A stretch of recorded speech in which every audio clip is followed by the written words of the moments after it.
ఏం తక్కువ చేసిండురా రాజన్న కొడుకు, ఇంత ఘోరంగా ఇచ్చారు 11 మనకు. ఏం తక్కువ శైలబా, రాష్ట్రం మీద 10 లక్షలు అప్పు చేసిపోయిండాడు. జాబ్ క్యాలెండర్ ఇవ్వకుండా యువతని ముంచుండాడు. ఒక్క ఇటుక పేర్చకుండా రాజధాని లేని రాష్ట్రం చేస్తుండాడు. ఉచిత పథకాలు ఇచ్చినాడు కదా. ఏమిచ్చినాడు, ఎంత ఇచ్చినాడు, ఎన్నిసార్లు ఇచ్చినాడు, దాంట్లో ఎంత నొక్కేసినాడో తెలుసునా? మద్యపాన నిషేధం చేసినాడు కదా. డిజిటల్ పేమెంట్లు లేకుండా ఏ రాష్ట్రంలో దొరకని సరుకు మన ఆంధ్రాలో ఎక్కువ ధరకు అమ్ముకోవడమా నిషేధం అంటే? వాలంటీర్ ఉద్యోగాలు ఇచ్చి యువత జీవితాలను నిలబెట్టాడు కదా. డిగ్రీలు పీజీలు చేసిన యువత జీవితాల్ని 5,000 జీతంతో ఆపేయడమా, నిలబెట్టడం అంటే?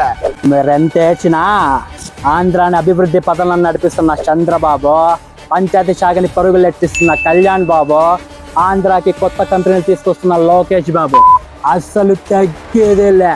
కూటమంటే ఫైర్ అనుకుంటువా? వైల్డ్ ఫైర్ కదా. Lava fire.